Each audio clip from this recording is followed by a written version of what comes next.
పెళ్లి జిల్లా మహదేవ్పూర్ మండలం మేడిగడ్డ బ్యారేజ్ దగ్గర మనం ఉన్నాం. మేడిగడ్డ బ్యారేజ్ కూలిపోతా ఉన్నది. మేడిగడ్డ బ్యారేజ్ మొత్తానికి ఖతమైపోయింది అని దుష్ప్రచారం చేసిన కాంగ్రెస్ పార్టీ ఇవాళ కళ్ళు ఒకవేళ మీకు ఉంటే ఇక్కడికి వచ్చి చూడండి. మేడిగడ్డ బ్యారేజ్ ఎంత గొప్పగా ఉంది. మేడిగడ్డ బ్యారేజ్ తెలంగాణకే అన్నం పెట్టే బ్యారేజ్ అనేది కేసీఆర్ గారు ఏదైతే చెప్పిండ్రో అది ఇవాళ రుజువైంది. 10 లక్షల క్యూసెక్ల నీళ్లు పోతుంటే తట్టుకొని నిలబడతా ఉన్నది, నిలబడుతుంది, చరిత్ర సృష్టిస్తుంది.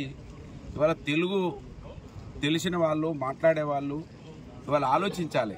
ఇవాళ మేడిగడ్డ బ్యారేజ్ దగ్గర నిలబడి చెప్తున్నా, దీన్ని బూచి చూపి 1,00,000 కోట్ల రూపాయల అవినీతి జరిగిందని చెప్పినటువంటి రేవంత్ రెడ్డి గారు దీనికి అయిన ఖర్చు 83,000 కోట్లు. 83,000 కోట్లలో 3 బ్యారేజీలున్నాయి, 1000 కిలోమీటర్ల పైప్ లైన్లు ఉన్నాయి, 4 సబ్ స్టేషన్లు ఉన్నాయి, భూసేకరణ ఉన్నది, టన్నల్స్ ఉన్నాయి. ఈ కాళేశ్వరం ప్రాజెక్ట్ అంటే మేడిగడ్డ బ్యారేజ్ కానీ కొండపోచమ్మ దాకా నల్గొండ జిల్లా దాకా కూడా ఈ నీళ్లు అక్కడి దాకా పోయినాయి. సో ఇంత పెద్ద ఎత్తున ఉన్నటువంటి ఈ బ్యారేజ్కు అయిన ఖర్చు 83,000 కోట్లు.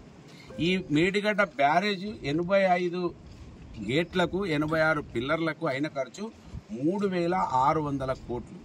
3,600 కోట్లలో ఇరిగిన క్రాక్ ఇచ్చిన పిల్లర్లు 2. దాన్ని వల్ల మనం లెక్క చేసి చూస్తే దాదాపు 100 నుంచి 200 కోట్ల అయ్యే ఖర్చుకు 1,00,000 కోట్లని చెప్పినటువంటి కాంగ్రెస్ పార్టీ వాళ్ళు ఏం జవాబు చెప్తుంది? ఈ బ్యారేజ్ను బూచి చూపించి లక్షల ఎకరాలను నీళ్లు లేకుండా ఎండాకాలం ఎండబెట్టిర్రు. ఆ తర్వాత 1000 కుటుంబాలను రోడ్డు మీద పడేసిండ్రు. ఈ బ్యారేజ్ వల్ల నీళ్ళు వస్తాయని భావించినటువంటి రైతుల నూళ్ళల్లో మట్టి కొట్టింది కాంగ్రెస్ పార్టీ. ఇప్పటికైనా కళ్ళు తెరిచి చూడాలి, బ్యారేజ్ను వాడుకోవాలి. ఈ బ్యారేజ్ ద్వారా కూడా మా ప్రాంత రైతులు కూడా కొంత మోసపోయినారు. మాకు ఏమీ లాభం లేదనుకున్నటువంటి ప్రజలకు అర్థమైపోయింది. ఈసారి ఒక్కసారే బ్యారేజ్లలో నీళ్లు నిల్వ ఉండకపోవడం వలన 300 మీటర్ల పైన 300 ఫీట్ల పైన ఉన్నటువంటి నీళ్లు 800 ఫీట్ల వరకు లోపలికి పోయినాయి. బోర్లు వేస్తే 800 ఫీట్లు కొట్టాల్సి వచ్చింది. కనుక ఇవాళ ఈ ప్రాంత రైతులకు కూడా అర్థమైపోయింది, అయ్యో ప్రత్యక్షంగా మాకు నీళ్లు రాకపోయినా పరోక్షంగా మాకు అన్నం పెట్టింది ఈ బ్యారేజ్ అనేది ఇవాళ మంత్రి ప్రాంత రైతులకు కూడా అర్థమైపోయింది.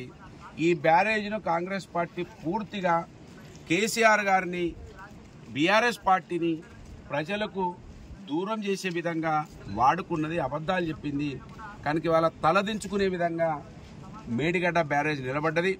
ఇవాళ కొట్టుకపోడు కాదు కదా, ఆ క్రాక్ ఇచ్చిన వాటి పిల్లర్లకు కూడా ఇప్పటికి కూడా మళ్ళీ ఏం కూడా కింద కూడా జరగడానికి ఆస్కారం లేకుండా అట్లనే ఉన్నాయి. ఒక క్రాక్ వచ్చి ఒక్కరోజే ఆ కుంగిపోయింది, అది గంతే ఉన్నది. మళ్ళీ ఎక్కువ కూడా ఇప్పటి వరకు కుంగలేదు.